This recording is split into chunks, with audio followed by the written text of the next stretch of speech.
Today on episode 170 of the Author Stories podcast, my guest is Nicholas Sansbury Smith. Sometimes, it's just like with anything. Sometimes you're right, sometimes you're wrong. And I've been lucky that I still had success even though when I was told that my stories probably wouldn't do well, you know? Hey there, Author Story listeners. This is Kevin Tomlinson from Draft to Digital, and I know that you have a book sitting there just waiting to get out to the world, and you're kind of wondering what the next steps are. So that's why you need to go visit drafttodigital.com/authorstories. That's draft2digital.com/authorstories. And that's where you're going to find all the help you need to go from having a book on your hard drive to having it on someone's Kindle or iPad or other reading device. So go visit drafttodigital.com/authorstories right now. Hey everybody, thanks for listening in to the Author Stories podcast. You can find all of the archives at hankgarner.com. And when you're there, click over in the right-hand sidebar and hit one of the subscribe buttons. It really does help. You can subscribe on iTunes or Google Play, Stitcher Radio, YouTube, or wherever you listen to podcasts, or just listen to it right here at hankgarner.com. I'd like to thank our wonderful sponsors this week, ThirdScribe.com. Authors, you need an author platform. We've discussed this before. You need to have a place where people can connect with you. Readers, you can connect with some of your favorite authors at ThirdScribe.com. Go tell Rob and the great folks over there that you heard about it on Author Stories. Also, Tales from the Canyons of the Damned. This monthly publication is one of the best things to come out of publishing in the last few years. Daniel Arthur Smith, extremely talented writer, good friend of mine, also puts out this publication each month with the best in pulp short stories and continuing drama as it unfolds each month. Go pick up Tales from the Canyons of the Damned.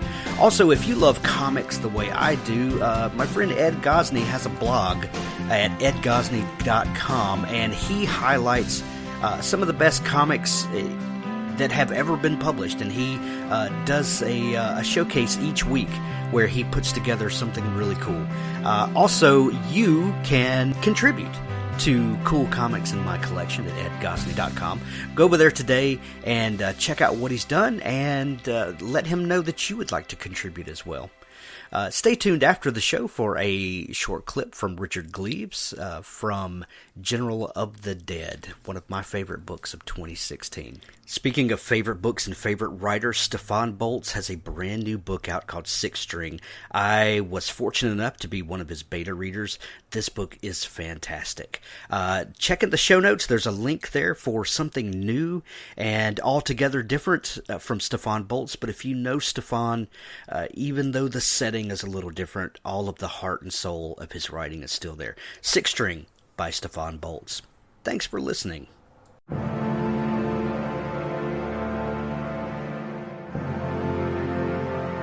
With the oppressive transport authority controlling every aspect of their existence, Leah and her father do what they can to carve out a good life for themselves.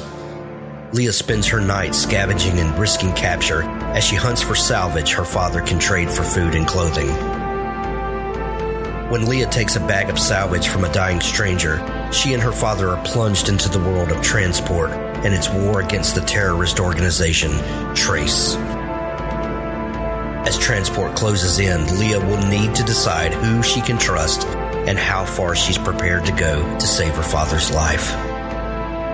The Girl in the City by Phillip Harris is the first book in a thrilling dystopian science fiction trilogy set in Michael Bunker's world of Pennsylvania. If you enjoyed books like The Hunger Games and Divergent, you'll love The Girl in the City and its sequels, The Girl in the Wilderness and The Girl in the Machine. All three books are available now on Amazon Kindle. Check the show notes for a link.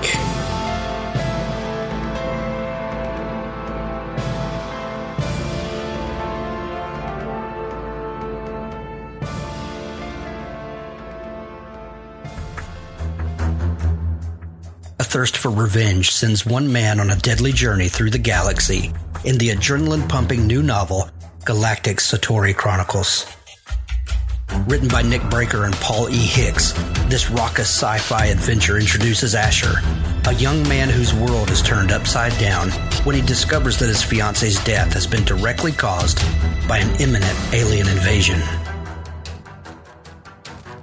In a desire to better understand humans in order to destroy them, these aliens are projecting their consciousness onto unsuspecting men and women, and in the process are learning exactly how to use humanity's own selfishness and greed as weapons against them. Fueled by emotions that the aliens will never understand, Asher bands together with a group of friends. These 4 MIT co-eds are more than meets the eye and go to battle with those who are intent on destroying our planet. Asher takes the fight from Earth to an alien spaceship and back again. A fight that will either save the planet or doom it. The first installment in an upcoming series, Galactic Satori Chronicles, is an engrossing look at the manipulation of time, mental projection, futuristic technology, and of course, aliens. By Nick Breaker and Paul E. Hicks. Pick up Galactic Satori Chronicles now on Amazon. Link in the show notes.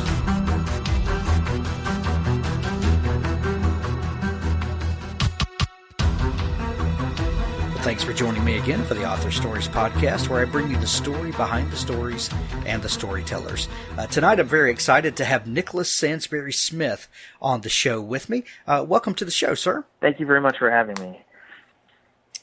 Yeah, I begin each show with the same question, and that question is, what is your first memory of wanting to be a writer or a storyteller? Well, that's a good question.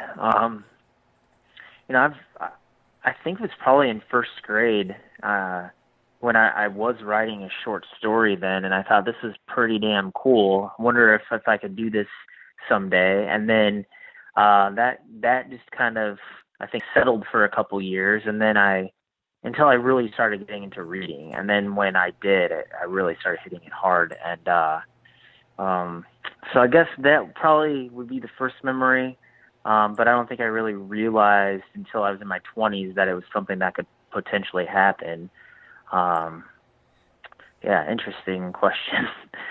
I asked that question for a couple of reasons, but one of those reasons is that other than the career of being a writer, I think that sometimes there are, a certain segment of the population that just kind of consider themselves storytellers, or that skill kind of comes naturally to them. So as a kid, did you, other than that assignment in school or whatever, that when you wrote the short story, were you the kind of kid that sat around and daydreamed and kind of let, your imagination go wild? Oh yeah, definitely. And I also did, probably when I was in first grade, when I say I was writing a short story, I was more drawing that short story, a lot of pictures. And that was kind of my thing back then. I was really into art and drawing, sketching stuff. So I've always kind of had an active mind, creativity. I'm not good with numbers, but I've always really enjoyed literature and writing. So it's just something that I've always remembered doing since I had my earliest memories, really. That's awesome. So you drew a lot when you were younger? Was that ever something that you thought about pursuing? I wasn't really good at it, so I did a lot of it just for fun. And even back when I was a kid, I really loved military science fiction. So I would draw a lot of like war scenes and aliens and stuff like that. So, but I never really considered that, I don't think, as something that I could do for a career. I was always the writing side that kind of blossomed out of that. I was better with words, I guess, than I was with creating pictures, drawing.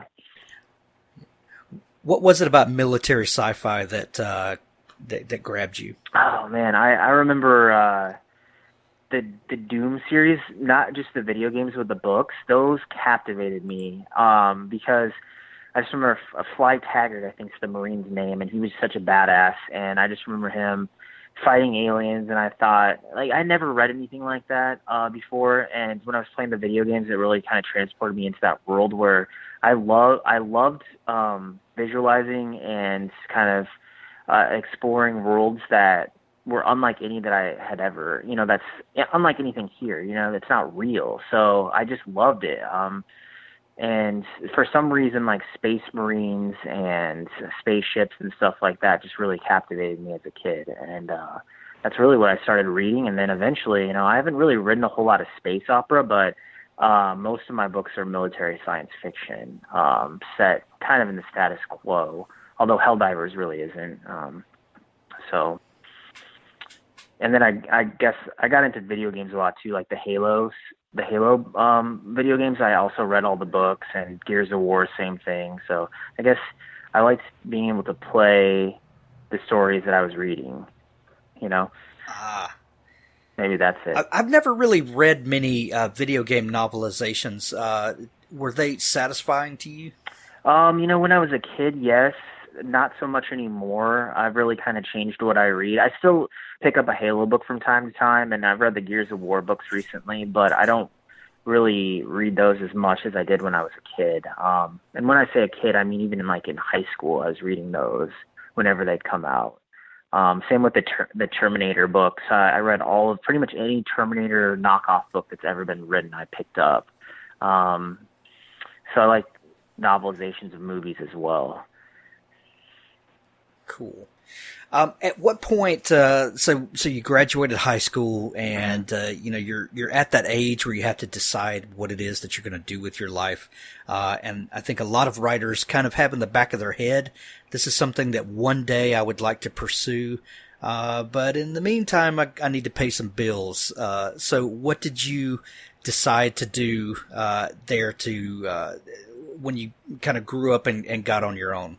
I worked in politics when I was I graduated early to be a page at the Capitol building, so I worked in the legislature, and then went to school and got a degree in political science, and I thought that I didn't like politics as much as I thought I did, so I thought I would go into law enforcement, and I really wanted to be an FBI agent, so I knew that I probably had to go to law school. But about senior year, I was taking American Indian Studies classes, and I decided that was something I was really interested in. So I thought about, maybe becoming a professor and getting a master's degree and a PhD in that.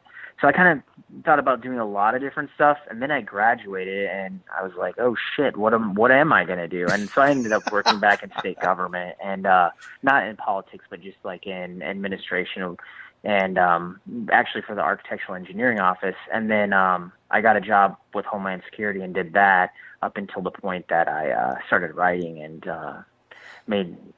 started writing full time. So yeah, I've done. What was it? Sorry. What was it about politics that you thought you were going to like? I was young and dumb, and I thought that I could change things really easily, which isn't the case at all.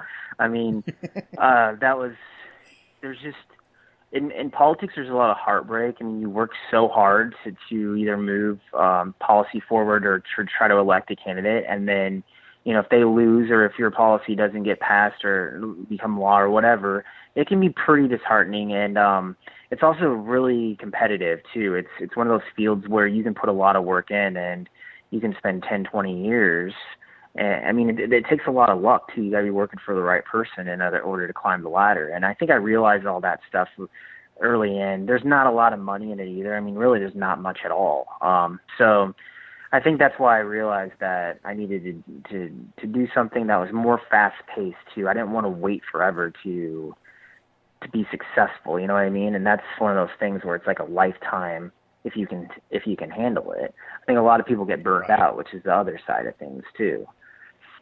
Yeah. You said that at one point you wanted to work for the FBI. Mm-hmm. What was it about that intrigued you? And honestly, that all started from watching the X-Files. I thought I could be Mulder, and that was really what I don't know. I loved that show, but it was really law enforcement too. I thought that would be something I'd be pretty good at. Yeah. And it just ended up I ended up taking the different route, and just going into government instead. But, I don't know. That's another really competitive field. And in order to become an FBI agent, I think I had a reality check. Like, I had to go to law school, and then you have to beat out a lot of people to become an agent. So just one of those things that I decided to do something else, I guess. Yeah. So you wind up at Homeland Security, working state government. Yeah. At what point did you get that first story idea and and decide, okay, this is, I used to have a love of writing. I thought this was something I could do. Let's try my hand at it again. I think I started writing a story called The Biomass Revolution when I was in college, and I put it aside. And when I got out, when I had my first job at, I think it was the architectural engineering office, I really started writing. It took me 6 or 7 years, though, to complete that novel. So it was when I was in my 20s. And I don't think, even when I started writing, it was a hobby. I didn't think that it was possible to reach the next level. I remember looking at publishers and the process and querying an agent and I mean, it's kind of like the thing about the FBI. I realized, like, this isn't that easy. So maybe I should just be doing this for fun. And that's really what happened. I self-published The Biomass Revolution, and it didn't really do well. So I think after that point, I realized, like, I have to research and understand how Amazon works and how writing works before I can, if this is something I really want to, pursue. And that's what I did. I buckled down for a year and wrote these books and took it pretty seriously. And that's really what unless you're a genius, which I am not, and have amazing prose, and I think that it's difficult to break into writing. So. Well, first off, how did you come to the decision that you wanted to self-publish? I'm assuming, without knowing this, that this is probably around the Kindle Revolution time, and there's a lot of talk about it. Yeah. Kind of, how did you discover that? I think I picked up Wool by Hugh Howey, and I thought, the gateway drug for many. What's that? The gateway drug for many indie authors. Yeah. Definitely. And I saw that there's the post-apocalyptic genre is really hot even back then. I mean, we're talking 2013, so not too long ago. But I started reading in the genre a lot of self-published stuff, and I think The Remaining was coming out at that time too. And that's when I got serious about it. But as far as why I decided to self-publish, I had an author friend here in Des Moines at the time that he was self-publishing horror, and then he really wasn't doing too well, wasn't making a living doing it, so he penned like a romance book and hit the New York Times bestseller list. And he kind of mentored me a little bit and told me that self-publishing can work, and he helped me with The Biomass Revolution. And then I got really serious about because since I failed, I was like, I want to make this work. I want to figure out how to make it work. And that's when I buckled down and decided, like, if I'm going to self-publish, I'm going to do it right. And I still didn't do it right with Orbs, but I tried harder that time and learned. And eventually my Extinction Cycle came out after the Orbs books went to Simon & Schuster, and I self-published again. And those books just went to orbit. So I've learned as the years have progressed, and it's become easier, although the market has changed significantly. Yeah. What do you think that you learned in that? Or what do you think were some of the problems that you had with the Biomass Revolution that you learned to fix in the next series? I mean, it's really twofold. One, marketing. I had no idea how to market a book. And then two, the book wasn't good. So the story, it just wasn't, the pacing was off. And part of that, I think, was the fact I wrote it over 7 years. So I was like piecemealing chapters in here and there. And with as I started writing my next series, the Orbs books, I learned how to write, essentially, and how to market. So I did pretty much everything wrong with the biomass revolution. And then I think, as I started writing the Extinction Cycle, my writing improved even more, and I started pumping these books out every 3 or 4 months, and that really helped with a lot of my pacing issues, because I found the longer that I'd write something, the less fast-paced it was. And for thrillers, for post-apocalyptic thrillers, it's pretty important to have fast-paced books, usually with cliffhangers, and especially in a series too. So it's kind of the long-winded answer. I guess all these are kind of long-winded answers. You caught me at the end of the day. My caffeine hasn't worn off yet. No, that's long-winded answers are the best. That's where we get down to the nitty-gritty.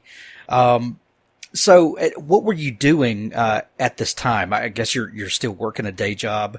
Was your goal and your hope to be able to do this full-time? Yeah, I think at that point I was working at Homeland Security, and I liked my job, but I didn't. I really loved writing, and I realized, I started networking with other authors and seeing how they were doing and what potentially a career could look like in this. And that's when I really, I think, got serious. And when I wrote the Orbs books, I think was that time. So what's the story behind the Orbs books? What's that kind of, where'd that come from, and what's the setup for that? It's kind of a culmination of all the B-rated stuff I read, watched, and played when I was a kid. And I think that was a part of the problem with a lot of readers had with it, because it was always a story that I didn't know I wanted to tell. And, quite a few people liked it, but it's very like B-rated science fiction, alien invasion. And I think I got the idea when I was in Mexico. I was on the beach. I think I was a little bit drunk, to be honest, and I saw these like blue floating balls that were set up for a wedding. So basically, it was just really pretty lighting, and I had this weird idea of like a post-apocalyptic story about people being placed in these orbs, like during an alien invasion, and the water being sucked out of their bodies. I know it sounds pretty crazy, right? So I ended up writing Orbs when I came back, and it just, next thing I know, it had sold 30,000 e-copies, and I got a literary agent, and Simon & Schuster contacted me interested in the series, and I ended up selling that to them. And that's what really launched career, I think. That's when I had enough money where I could resign and focus on doing this. So yeah, that's kind of what started it. You said that this was a series that you didn't know that you wanted to write. Yeah. What did you mean by that? I guess what I mean by that is I probably had it in my head, but I didn't really know until I sat down and wrote it. That line probably doesn't make a whole lot of sense, does it? No, I think it probably makes more sense to this audience than you realize. Okay. So it's like more of a subconscious thing. I probably had part of that idea in my head before I stumbled upon the beach drunkenly and saw these orbs, I guess is what I meant. So, I mean, actually some of the plot line I did have in my head before that, and that was essentially, in this story, these scientists are locked into a biosphere by a company to research what it would take to survive for 6 months, because they're planning a trip to Mars, and that's how long it would take theoretically in this book.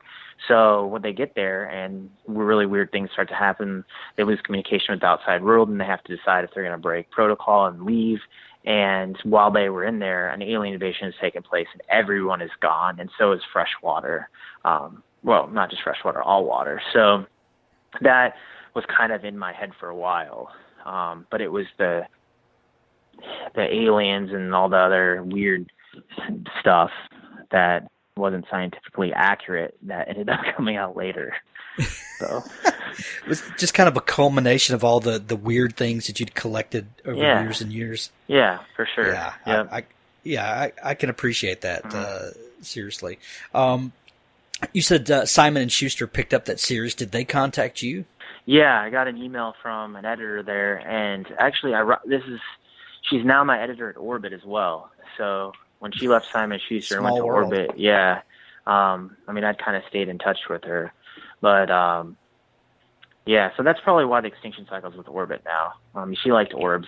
She had read it and reached out to me, and then I had an agent at that time, and I think we were talking to 47 North, who ended up passing, but that was kind of. I can't remember. This was a while ago, so we had a couple other publishers interested, but it was one of those things where, like I said, Orbs was kind of people either loved it or hated it. I think that's Men's Journal ran a post on it, or did a review of it, and that's what they said too. You're either going to hate it or you're going to love it, which means that it will have a cult-like following, is the quote that they had in that, which was not true either, though. But interesting nonetheless. What you said that book just kind of took off, and what do you attribute that to? The marketing. I mean, I had listened to several podcasts with indie authors, and I'd been following blogs for a while, and I did the 99-cent launch with it. So I also had some beta readers and whatnot. So I launched with some reviews, and I can't remember exactly all the things I did. I have this somewhere on a document I put together. I've shared it with other writers over the past couple of years, but my launch strategies changed so significantly that like a lot of the stuff I did for Orbs probably wouldn't work for an indie launch in science fiction now, or at least some of the things definitely have changed too, because Amazon's changed their algorithms. Right. But I know 99 cents launch is still a good, I think, strategy for a debut novelist that doesn't have a whole lot of fans yet. So, I mean, I've always been kind of under the mentality that at first, unless you're super lucky, which doesn't happen as much anymore, you don't see as many like organic books just going viral, then in some cases you have to give your work away for way less than you might think it's worth. And that was really how I launched, was just 99 cents. I also wrote a short story that was a prequel, and I gave that away for free for the first 5 days. I remember that being a huge factor, because I think a lot of people that read that went on to purchase Orbs. So, I've seen a few things like that could still work today, but much harder, because like free books, for example,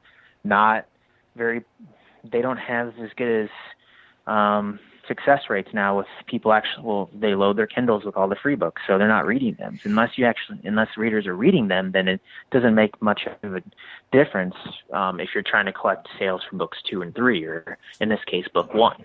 So right, and that's a big problem, that when a strategy becomes adopted by so many people that it becomes a gimmick. Yeah. Right. That's bad for everybody. And, so I guess that's, you just have to constantly, be changing and looking for new ways to get readers' attention, I assume. Yeah, absolutely. I mean, that's what I've had to do. Yeah. I mean, a perfect example of that is BookBub. Now everyone's trying to get a BookBub, and back in the day, meaning like 3 years ago,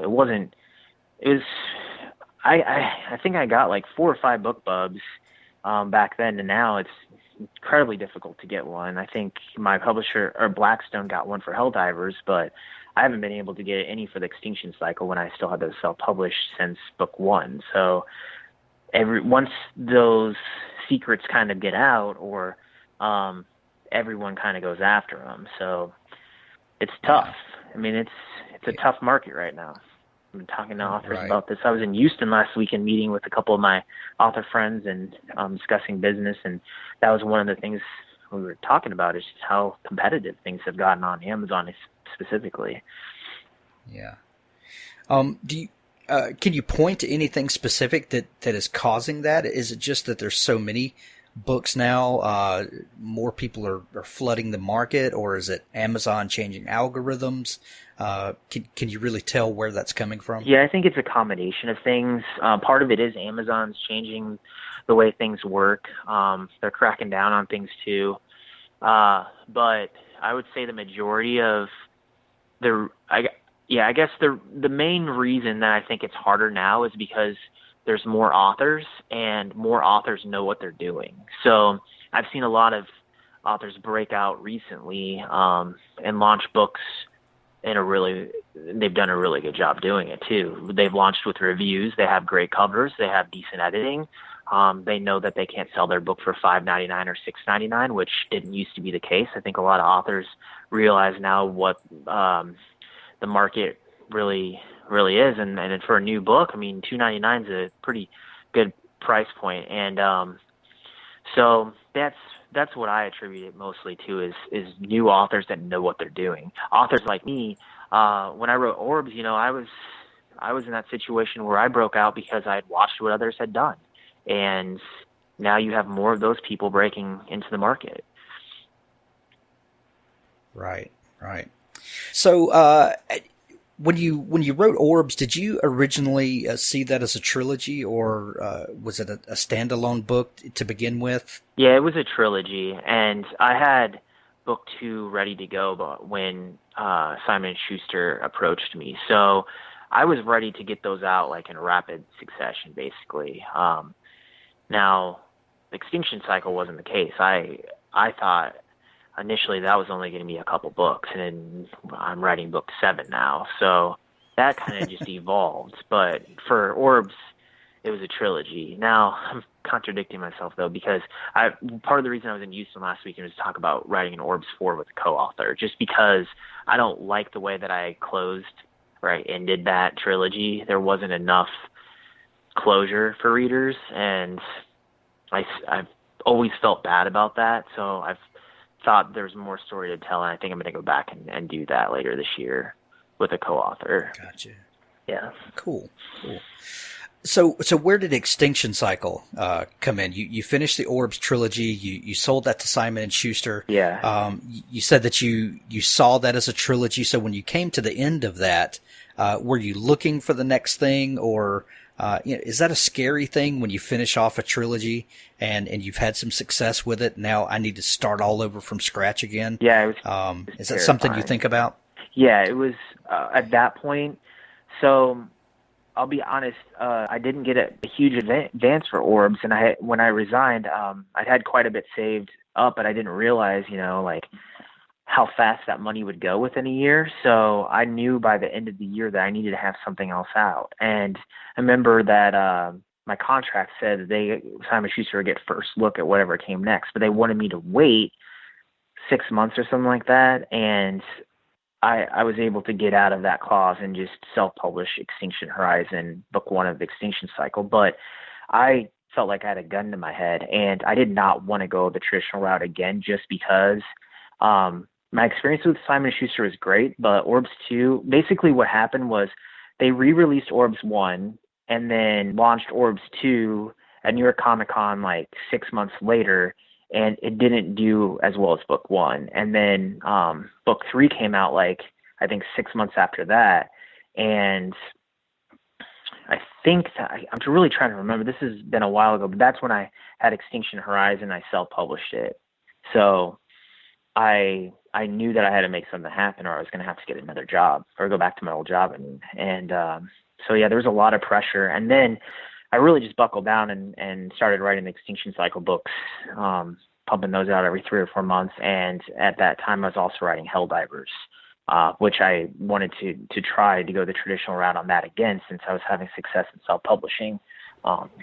That's another thing that we can talk about, is the hybrid approach. I was just telling an author this today, but I think that's the best route as long as you can get a good deal with a traditional publisher. Right. And I'm a big fan of that, and I think it's the perfect time where authors have that flexibility, and they have the power to know that they're not just pigeonholed with one thing. We actually have options. Right. Yeah. So when you decided to self-publish Extinction Horizon, you consciously wanted to self-publish that one? Yeah, there was no question about it. I wanted to self-publish and see if I could kind of duplicate my success I had with Orbs 1. And Extinction Horizon's actually sold probably 10 times as much as Orbs 1. So Wow. I had a lot of luck and success with that series. And part of it was just because of my launches. I I always had the pre-order link up to the next book in the back, and I'd try to end on some closure, but also enough of a cliffhanger where people would pre-order the next one. And I just really built the momentum over the past 3 years with those books that way, and built a pretty big audience.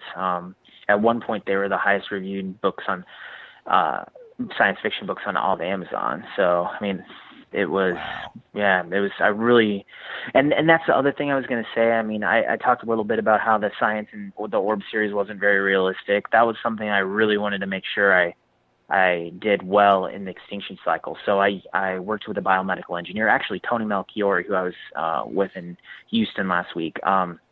He helped me quite a bit with formulating this plan. So the virus and Extinction Cycle is as plausible as I mean, there's still some hand waving to do, but it's realistic enough that I think readers thought this could potentially happen. And if you look on Amazon, there's a lot of reviews that say this, like, holy shit, this is kind of like scary because of how realistic it is. Whereas with Orbs, they're like, did this kid go to high school? So it's like, I think it's almost like a whole different author. And that's one thing that I think I've really tried as my career has progressed, is make my books more realistic and get away from that B-rated feeling to more of a thriller. And Trackers, for example, my newest release, it's a new series that I decided to self-publish. I try to ground that as reality as much as possible.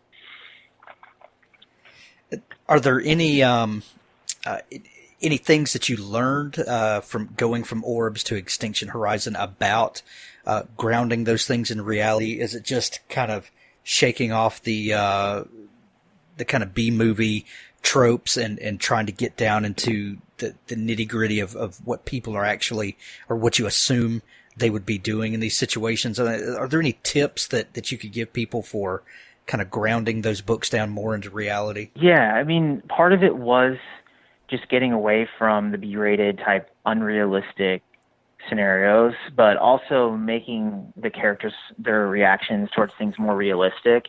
And then I think the biggest thing was just not having as many Deus Ex moments, which in Orbs there were quite a few. So now I kind of have a litmus test, and I ask myself every time I read over a scene, like, is this too much of a coincidence? And that's to help my writing too, because that makes things predictable too. So it's kind of a couple different things that I did differently, but the Deus Ex stuff in Orbs was really, I think, one of the biggest complaints that readers had, and that I realized. I mean, at that point, I still was learning how to write too. So, yeah.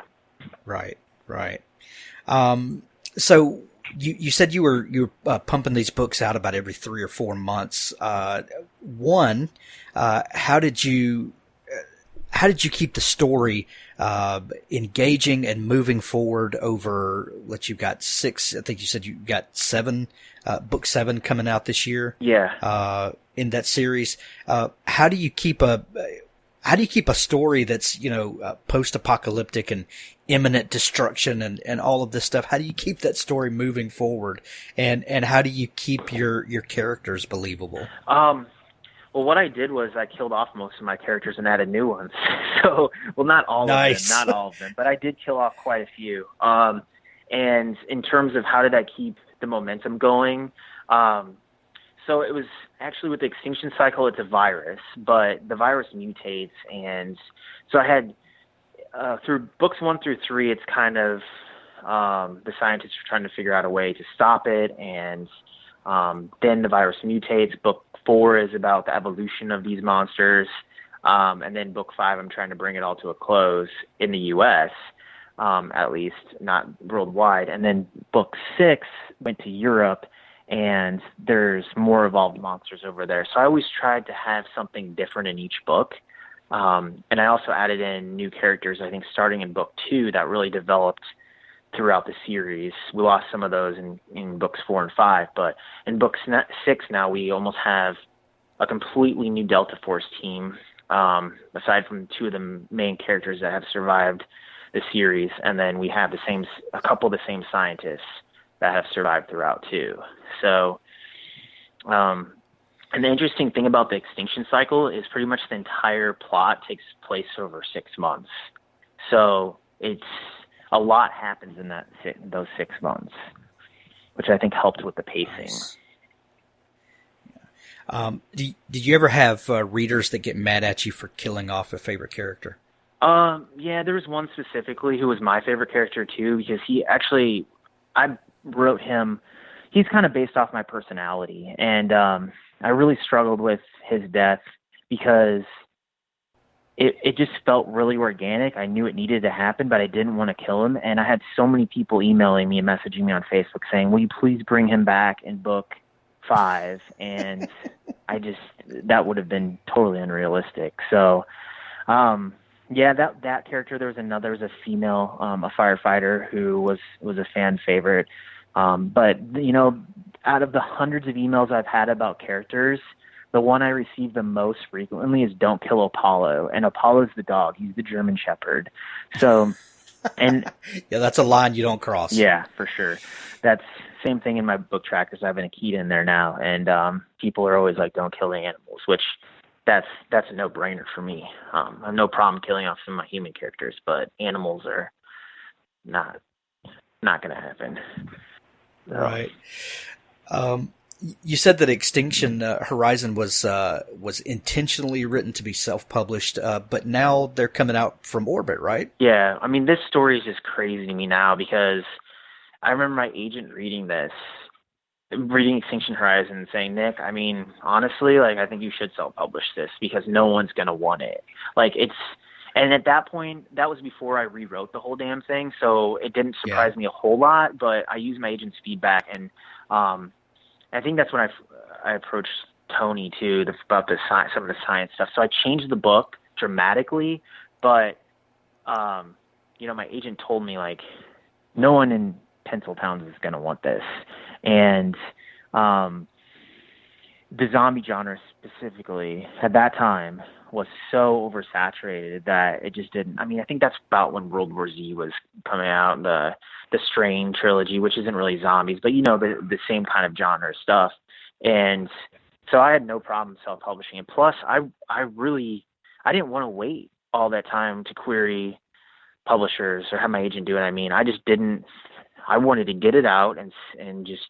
I remember thinking, if it's in the top 1,000, 2,000 books on Amazon, if I'm selling a couple hundred copies a week, I will be thrilled. And sure, it did far better than that. And that's real money for a lot of people. Oh, yeah. A few hundred copies a week is real money. Absolutely, especially in Iowa. I mean, cost of living here is great. So, I live in Mississippi. A few hundred copies a week is serious money. Yeah, for sure. Yeah. So something you said interesting, but I'll just interject here for a second. You said that your agent said that nobody would want to touch that. And I know that you rewrote it and you reworked a lot of things, but I think that the core of that statement, he was probably right, is that, still, I mean, up until now, self-publishing was the right decision for that. Yeah. Why do you think publishers are so hesitant to take on things that are such wild successes in self-publishing? You mean, why are they initially? Yeah, like Hugh Howey had the same, experience, that nobody wanted to publish some of his stuff. He self-published it. It was really successful. Then the publishers come and want, a piece of it. Well, I had the same experience with Helldivers because Helldivers did get pitched wide, and I think we had a couple hits, which is just to kind of recap what I know about traditional publishing, and this comes from my agent. But let's say an agent queries a book wide, like it's usually about 14, 15 publishers for science fiction, and you're lucky if you get 1 or 2 hits. And we basically got 2 for Helldivers, but the other. I mean, I remember getting quite a few replies. I remember the one from Tor specifically that made me feel like I should never write again. But I just remember thinking, like, publishers don't think this is going to do well. And then again, I have Helldivers comes out, and it's a huge hit, especially on Audible. It was selected as one of the top 5 science fiction books of 2016 by Audible, and it was #1 in the entire store for a while. So, I mean, it did really well, and the editors that had read it did not like it. Same thing with Extinction Horizon. I mean, I had no expectations for that book, so I guess the fact that they were shattered doesn't mean much. But when you're talking about the question, I guess, going back to your question, is why you think that these books do well after editors say no, don't like them. I think it has a lot to do with editors being out of touch somewhat with what readers want, or thinking that, like, I remember, and I'm not going to say the name of the author here, but there was a book published by Top 5 that was literary zombies. And I remember the publisher being really excited about it, but no one wanted literary zombies. Actually, there's 2 books I can think of like that. The readers don't want it. So sometimes, I mean, it's just like with anything. Sometimes you're right, sometimes you're wrong. And I've been lucky that I still had success, even though when I was told that my stories probably wouldn't do well, you know? Yeah. Well, I'm not down on traditional publishing at all. I think it's a wonderful tool to be used by authors when it's appropriate, and when it serves the author, when it serves the book. But I question some of the decisions that come out sometimes. It just, you wind up shaking your head when a book like Helldivers does so phenomenally well, and everybody passed on it.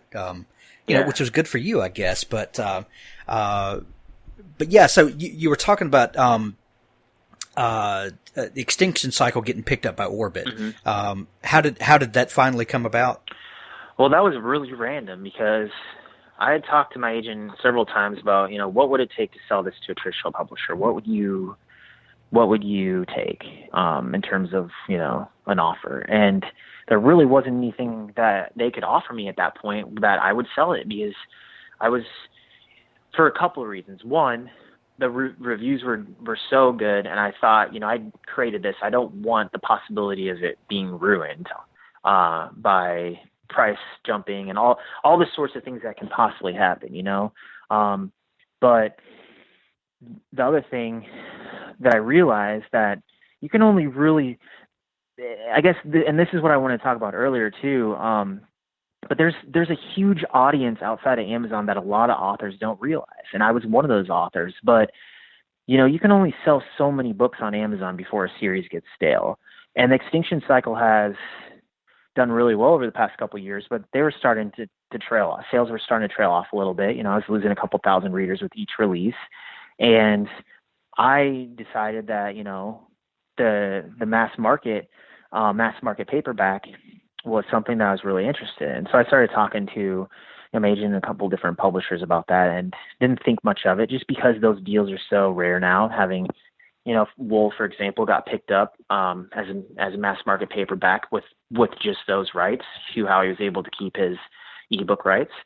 So, I had hope, and I also realized how much of a long shot it was. But then Orbit, just randomly, I got a call from my agent one day and said, "Are you sitting down?" basically. And Orbit had made this pretty amazing offer for everything, the ebook rights and paperback. I mean, the audio were already gone, but, and so we negotiated for probably 6 months or so. And then I decided, the mass market is where I wanted to see these books.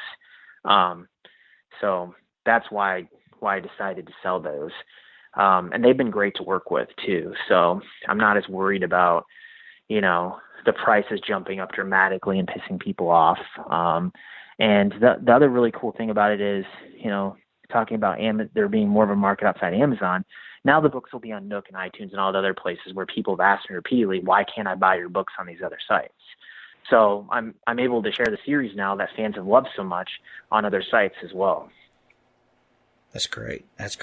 Are those out in paperback now? The mass market paperbacks are starting to come out in May. So they'll release one basically every month up till November. And that's when they'll release book 7. Awesome. But they have taken over the ebook. So the ebooks now are out wide. Great. And they have all new covers too. What's been your experience taking those books wide? So far, this just happened a couple weeks ago, and we just had a soft launch. So what happens is when publisher takes over like that, the author takes down their self-published versions. The publisher puts their versions up, and it loses all the also-bots, all the ranking, everything just goes away. So it has to start over again. Right. And that's kind of why Orbs didn't rebound. But the Extinction Cycle books have done pretty well so far. They're already back up into like the 10,000 range, which I'm surprised at, to be honest, because we haven't done any marketing really. And I think it's just people going back and finding the sequels. And we'll have more of a hard launch in May, because the other thing this is the other reason that I decided to go traditional for the Extinction Cycle. So I'm kind of OCD about stuff, like when it comes to editing and everything, like content. And so I had the opportunity to go back and re-edit these books with my editor at Orbit, who's phenomenal. And I was able to fix certain things that I had always wanted to fix but never had the opportunity to fix. So the books that are being re-released have dramatic content change, but copy editing changes. So just fixing prose in areas that, wasn't probably as good. I mean, I wrote these books every 3 or 4 months. The reviews are good, but I think most of that is because of the story. And so this allowed me to kind of make the prose better and also fix some of the issues that I had, some of the things that weren't accurate with the science and military stuff that I wanted the opportunity to go back and fix. We're still not done editing them yet either. We've been working on that for months. I'm only on book 4, so it's been a lot of work, but it's going to be worth it. Great. I can't wait to see how it turns out when they're out there in paperback and you kind of get that market saturation. I'm looking forward to following along with that. Yeah. Tell me about Helldivers. Where did the concept for Helldivers come from, and what was your approach to publishing? Because it sounds like with each series you've done, you're very deliberate about how you place the book and your expectations for it. Yeah. So I'll start with kind of the story idea, and that was I've read so much post-apocalyptic fiction over the past couple of years, and a lot of it has stories dealing with survivors going underground. And I thought, there's some I guess there wasn't a whole lot of like airship type stories out there. There was a couple, but I decided to do something in the air where survivors are actually in the sky. They can't land back on the surface because it's a radiated poison surface. And I wanted there to be some conspiracy, and I wanted there to be a lot of suspense and questions. So I came up with the idea of these airships floating around, trying to find a habitable place 250 years after the apocalypse, basically 200 years technically for the first book. And the Helldivers are these guys that are kind of a mixture between like soldiers or criminals that are conscripted into helldiving. The average Helldiver only survives 15 jumps, but they jump back to the surface to scavenge for stuff that the ships need to stay in the air. And I've had some people ask me about the Hell Jumpers, the ODST guys in Halo, and like what they do. And it's kind of a similar concept, except for these guys are actually scavenging. They're not really soldiers. They fight when they have to, because there's things on the surface they have to kill to survive. But that's kind of where the concept came from, and it just evolved. And I created some new type of monsters on the surface that try to make them really freaky and different than anything I'd read about. So that's kind of how that happened. And in terms of publishing it, I knew, at that point I was probably 4 or 5 books into the Extinction Cycle, and I wanted to try the traditional route again. So I had it ready to self-publish if it came down to it, but I really wanted to try to get it out there in the mass market. And so we basically, I think, if I remember correctly, my agent gave me feedback a couple times. I hired an editor to work with me, different from my other editors, a guy that had worked in like traditional publishing. And after 6 months of rewrites, my agent liked the book enough where he pitched it wide.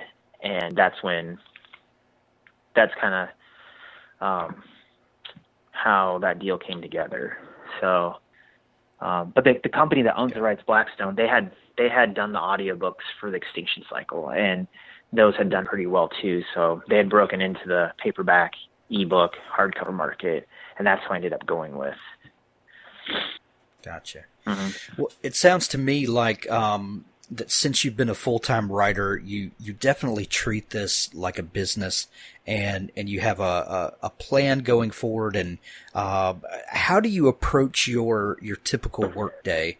I think a lot of people have the idea that, if I could write full-time, it would be wonderful. I'd get up, at 8:00 in the morning, I'll sit and I'll write until 5, and and everything's just wonderful. And the reality is not that. But how do you approach your work day, and how do you kind of plan out what's coming next to keep your process moving forward? Yeah. I think the most important thing to say is that I do treat this like a business, and I think you have to in order to succeed.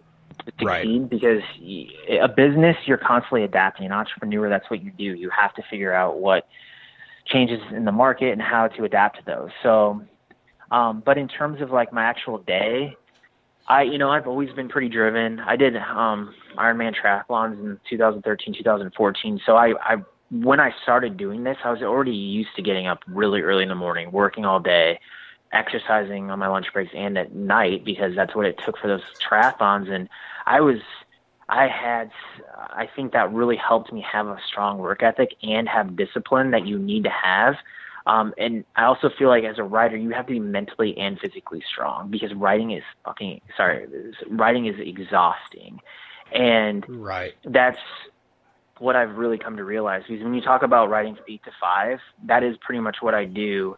5 days a week, and then I work at the weekends too. And I don't work till 5. I mean, there's a lot of nights where I'm working, or days that I'm working 12-hour days, and I get exhausted from it. So I try to exercise almost every day, and I start off usually doing something in the morning that doesn't take as much brain power, like marketing stuff or editing. And then I usually spend late mornings, afternoons, and evenings writing. So that's kind of, and then on the weekends, I'll spend 4 or 5 hours at least on Saturday working, and then Sundays are my bigger days, depending on what I have going on. But really, that's the past couple of years, in order to get these books out as fast as I have, it's constant work and not a whole lot of breaks. But one thing I do try to do is I try to take a short vacation after every book I publish, whether it's like 3 or 4 days of just relaxing or a week. That's a great idea. Oh. Great idea. Are there any particular tools that you use that make your job easier? Do you use anything specific for writing? Are you just a Microsoft Word guy? Yeah, I'm pretty old school. I mean, I know a lot of authors they've asked me if I use like Scrivener and all those, and I just use Word, and I outline in a Microsoft Excel. So I always have my outline next to my Word document, and I start off before I sit down to write a story or a new series, and I plot and I outline, and then that's really my map that I use to, and that's what really helps me with my pacing too, and my POVs, trying to spread those out. I can see them in my spreadsheet line by line and where I'm going. So I have a pretty drawn out process, and like I said, it's kind of a map, so I know where I'm going, because it's hard to go back and fix things after 3 or 4 months of writing. It's easier to do instead of writing. I used to have to write the wrong thing to know what the right thing was, but now I try to avoid that right. and just write the right thing first. Because like Trackers, for example, my newest release, I wrote that last year, and I didn't go back and edit it until 6 months later, because I was still trying to figure out what I wanted to do with that book. I really didn't have the time to figure it out. So when I finally did have the time, I ended up spending a month of 6 days a week editing on that thing. And it's probably the most difficult book that I've ever written because of that reason. I ended up cutting like half of it and then writing, then adding 30% back more. So it was shorter, but that's actually my best reviewed book now, and I think partly because of the fact I spent so much time trying to fix it. But right. My map just wasn't right for that book. So having a proper map beforehand is essential. Yeah, and also knowing what you want to write. Because with trackers, I took it in 3 different directions when I should have taken it in one. I tried to do too much with that book. I tried to make it about tracking a serial killer, and the backdrop was an EMP going on, or, well, technically there was 3 nuclear warheads that were set off, which resulted in the EMP, which shut down the grid. And then there's also, so the North Koreans were behind that. So I had a POV from a senator in Washington that was dealing with that whole mess with a serial killer in Estes Park, Colorado, and the characters there. And then I had another POV. So it got really complicated and very difficult to fix. But I wrote myself into a corner in that book. It would have wound up Tom Clancy 400,000 word behemoth. Yeah, gotcha. Nick, thank you so much for taking time to come on the show. Absolutely. Where can people find your work? And if they're not familiar with the series that we've talked about, where can they kind of get plugged in and get started? I usually hang out on Facebook. Nicholas Sansbury Smith is my author page. I have a street team there as well. So that's kind of where I engage fans and whatnot. But I have a website, nicholassansbury.com, where you can see everything I've written, see my new releases and stuff. I have a newsletter sign up there. So don't really do a whole lot more than those things.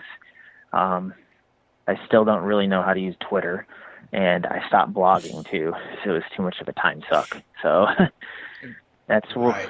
Yep. Right. Excellent. Well, I'll put links to those in the show notes, and you've got a new release coming out soon.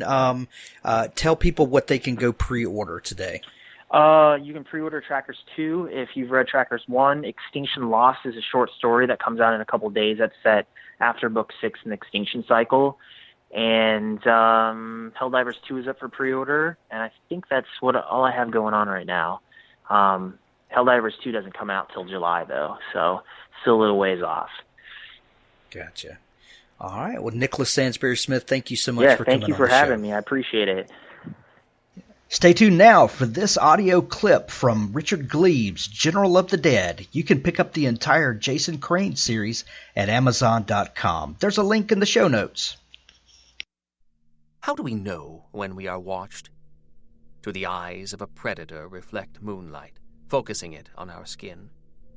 Do we feel 2 little spots of white on our neck and bristle with fear?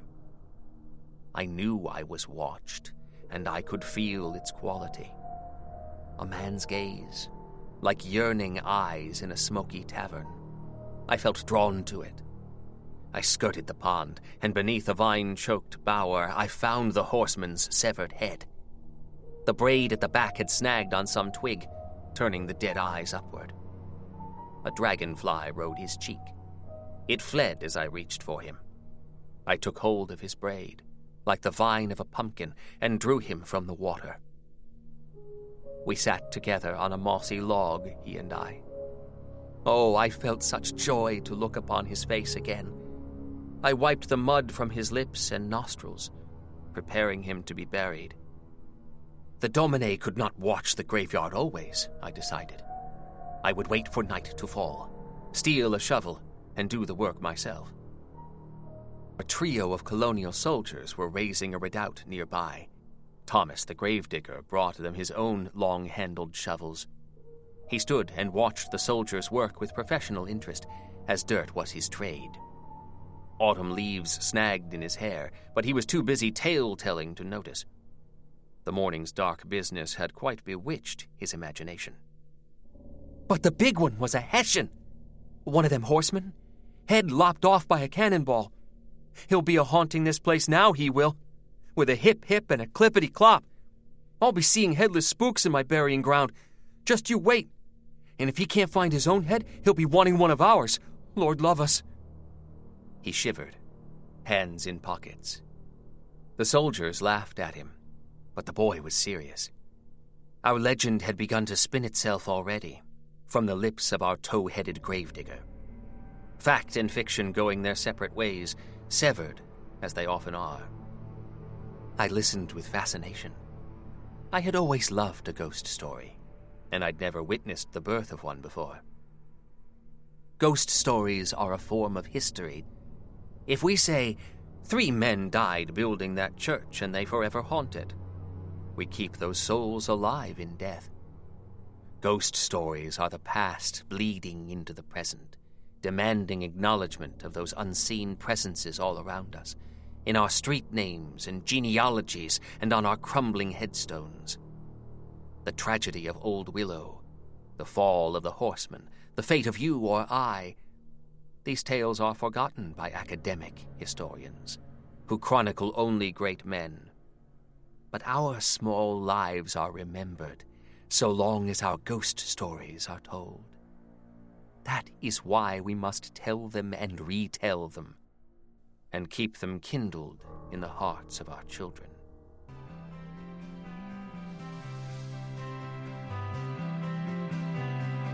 You've been listening to the Author Stories podcast with Hank Garner. You can find all of the archives of the show over at hankgarner.com. When you're there, please subscribe to the show and leave a comment over on iTunes or Google Play. You can even subscribe at YouTube and Stitcher Radio. Thanks for listening.